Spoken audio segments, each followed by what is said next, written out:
cyber ini. Juga saya ingin bertanya sejauh manakah cabang digital forensik PDRM telah dipertingkatkan dalam negara kita bagi menganalisa dan memelihara bukti bagi kes-kes jenayah cyber ini. Terima kasih. 3 soalan. Tadi betul. Sebagaimana yang saya sebutkan tadi, antara isu dan cabaran yang kita hadapi dalam menangani isu jenayah cyber atau jenayah penipuan dan talian adalah peningkatan kecanggihan teknologi maklumat. Kecanggihan teknologi maklumat ini membolehkan, seperti disebutkan tadi, penjenayah dapat berhubung dengan mangsa tanpa sempadan dan penjenayah boleh menghapuskan jejak mereka.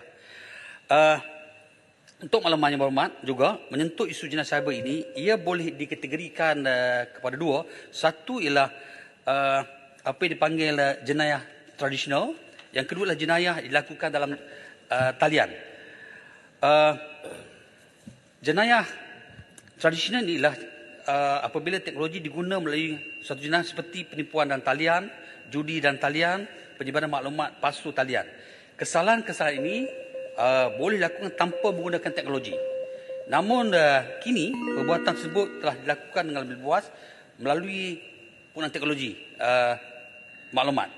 Manakala jenayah yang dilakukan melalui talian ini pula merupakan kesalahan yang boleh dilakukan dengan penggunaan komputer, rangkaian komputer atau apa juga bentuk teknologi maklumat dan komunikasi. Contoh perbuatan kategori ini kalau kita boleh lihat ialah penafsiran perkhidmatan, apa dipanggil DDoS, godaman sistem, penghantaran virus atau lain-lain. Maka dalam kerangka menangani dua jenis jenayah ini, PDRM memberi fokus kepada cyber dependent crime seperti jenayah penipuan dan talian. Saya harus akui walaupun kerangka perundangan pada ketika ini telah memberi kuasa yang mencukupi kepada PDRM dalam menangani jenayah cyber untuk maklumat, namun teknologi maklumat dan komunikasi sangat berkembang dengan begitu cepat, maka sentiasa wujud ruang dan keperluan untuk kita tambah baik kerangka perundangan yang diperlukan dari masa ke masa.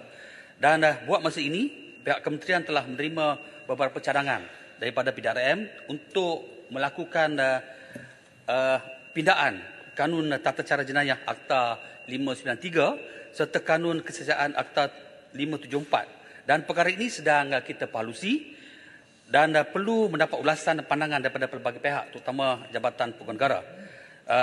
Saya tambah sikit, Berhormat. Selain itu, berdasarkan beberapa sesi dibuat urus yang kita laksanakan, Kementerian mengambil maklum atas pandangan-pandangan yang disebut, termasuk apa yang dibangkitkan oleh Berhormat tadi. Maka Akta Pencegahan Jenayah perlu dilaksana dalam menangani kes-kes jenayah asas talian ini. Dan sebarang pindaan yang akan disyukurkan perlu mendapat sokongan daripada semua pihak.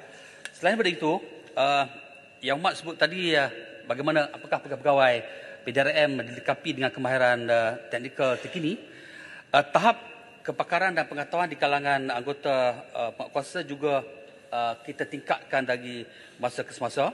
Pegawai PDRM yang berkaitan juga kita hantar ke kursus-kursus sama ada dalam atau luar negara bagi kita mendapat kemudahan-kemudahan kerana teknologi dan perkembangan jenayah ini semakin berluasa.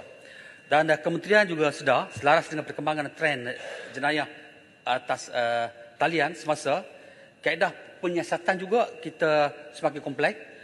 Kerana itu PDRM dari masa ke semasa melakukan penambahaikan dan memperkasakan kemudahan-kemudahan, terutama sekali makmal forensik dan unit digital forensik sebagai peneraju dalam siasatan jenayah cyber. Usaha ini sebagaimana saya sebut menelan belanja yang besar dan namun perlu dilakukan bagi kita tingkatkan keupayaan, bagi kita pastikan jenayah ini benar-benar dapat ditangani dengan baik dan menyelamatkan rakyat negara ini.